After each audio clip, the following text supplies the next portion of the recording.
So it's a 2 to 4 year plan, takes 7 to 10 hours a week. It doesn't take a lot of money. So what does it take? It takes the dream. Because if you don't have the dream, you'll never find the 7 to 10 hours a week.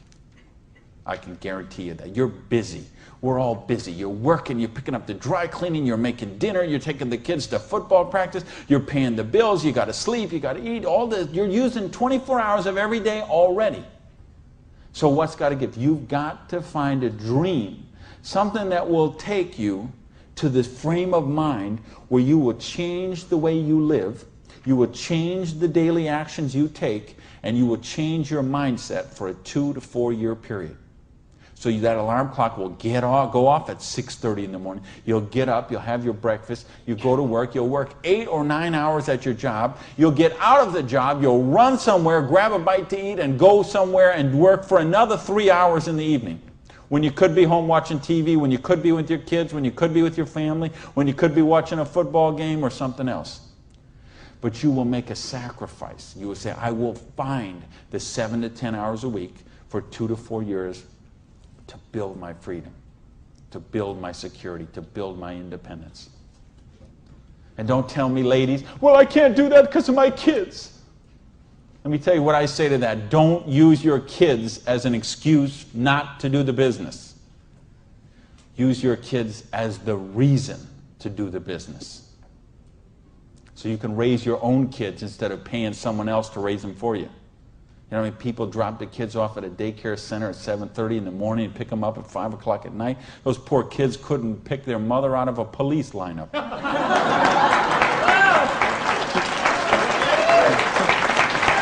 Right? Don't use your religion as an excuse. Let me tell you, I missed a lot of church for a couple of years while I built my business. I was doing meetings on Wednesday nights instead of going to church on Wednesday night. Some Sundays I was in a different city working with a long-distance line instead of being at church. But you know what happened? I tithe 10% of every penny I make to my church. And I make a lot of pennies these days. Okay, some Sundays, we seat 800 in my church. You know, some Sundays, they put that basket around and it starts here and it goes all the way down the aisles, all that just like that. And you know, sometimes the check that I put in there equals the checks of 799 other people all added together. That's what missing a few days of church did for me. Gave me time to serve on the board of the church, 2 years as the president, a couple of years more as the Blue Ribbon Committee. I've been able to contribute to the church. I've been able to teach a class on prosperity on that. See, I couldn't do that when I was broke. Do you really get that? You can't do these kind of things when you're broke. You can't help your kids when you're broke. When you're so busy trying to pay the bills, you're so busy trying to cover the mortgage, you're so busy trying to pay the rent, you can't live life. And that's not the way life is meant to be lived. I came here because I want you to have an amazing life like I have. And I believe me, I have an amazing life. I live in my dream home. I live on the ocean, okay? I go to bed every night, I hear those waves crashing on the shore.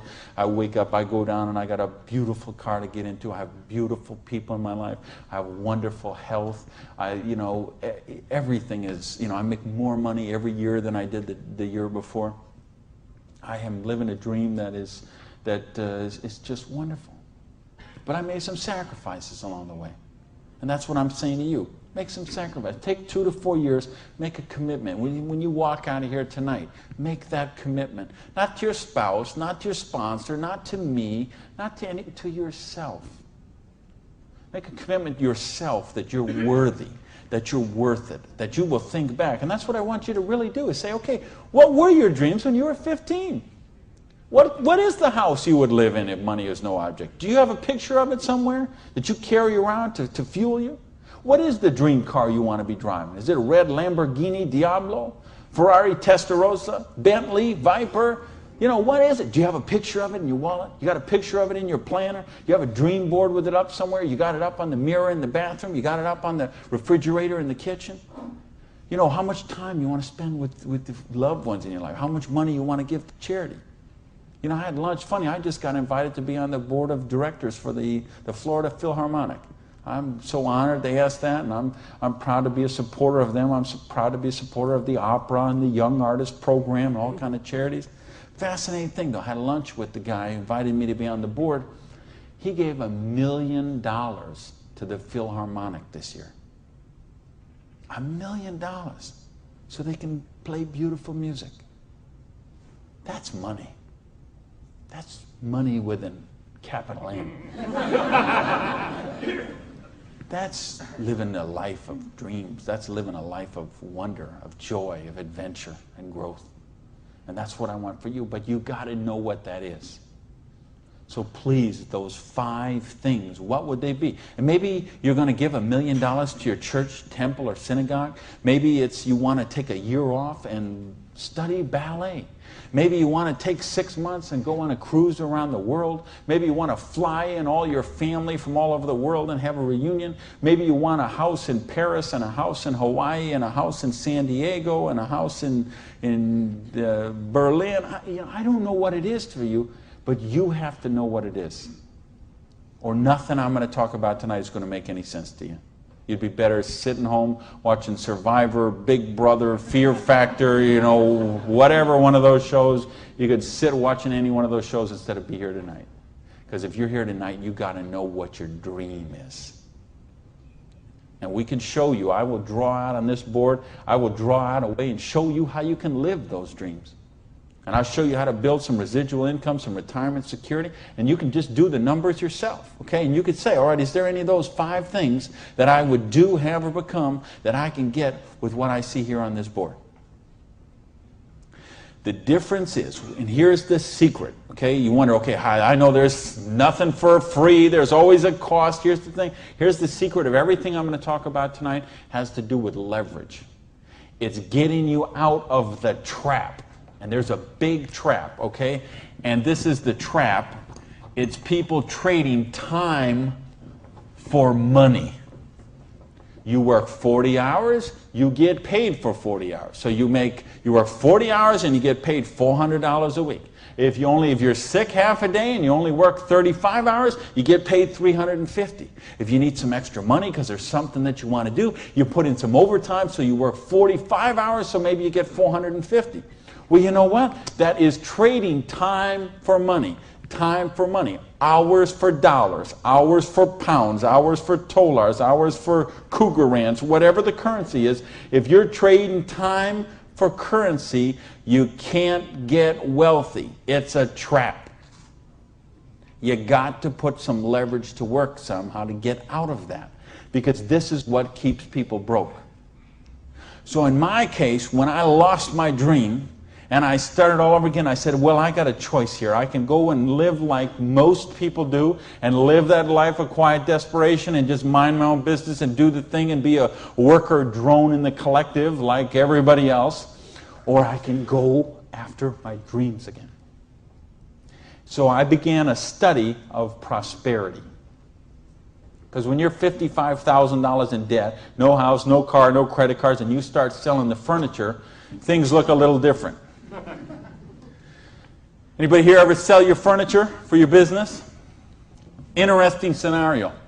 Here's what I found. The end tables, not a problem. Coffee table, no big deal. Kitchen table, hey, you can always eat in the sofa. Lamps, no big deal. You got the light in the kitchen on the ceiling. But the sofa and the bed and the TV. How did I know you'd know that? The bed, the sofa, and the TV, they gotta be the last to go. Because see, I don't know if you got it here, but what we have in the States, we have infomercials on all night long. So once midnight hits, these infomercials start, and they're all about how to make money.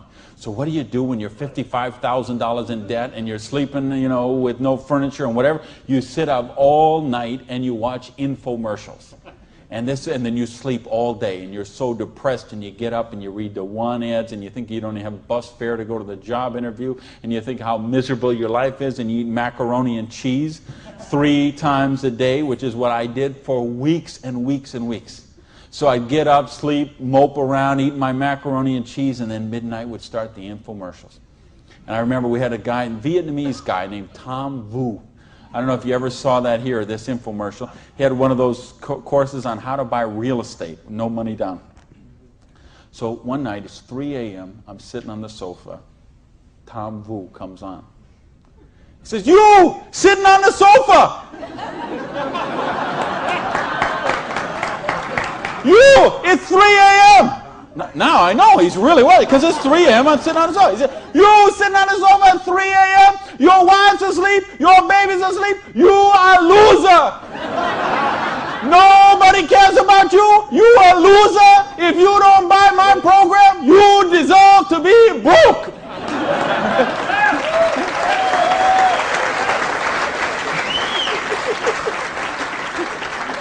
And I'm like, oh, if only I could afford this. But of course, I didn't have the $199 or whatever it was. So, and eventually, of course, the sofa had to go, the bed had to go, and then the TV had to go. And then something else had to go. And that was my mindset.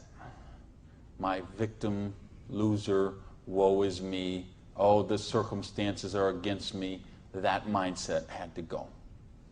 And I had to say, okay, I am sick and tired of being sick and tired. I am sick of being broke. I am sick of being sick. I am sick of being stupid. I'm sick, you know, the truth is I wasn't even broke, okay? Because I would have needed $55,000 to qualify for broke. Okay? I would have been happy to be broke at that point in my life, okay? At that point, I would have been happy to have an alarm clock going off at 6:30 waking me up. Now, is that the dumbest invention you ever heard, though, an alarm clock? You're supposed to wake up when you finish sleeping.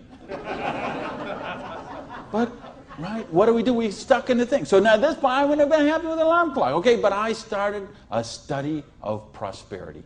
And here's what I found. 2 secrets of prosperity. If you want to be wealthy, secret number 1, you have to be your own boss.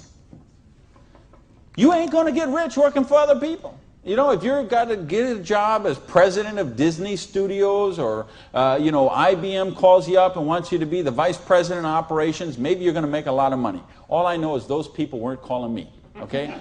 And they may not be calling you, okay? So if those people ain't calling you, you want to get wealthy, you got to be your own boss. Because let me tell you a secret. I don't care how nice your boss is. I don't care how much your boss loves you and wants to help you. The truth is they have to buy you at wholesale and sell you at retail. Otherwise, they don't make money and they don't stay in business. So the only way they make money off you is to buy you at wholesale and sell you at retail. So if you want to make money, you got to be able to get up in the morning, look in the mirror, and know that you're talking to the boss.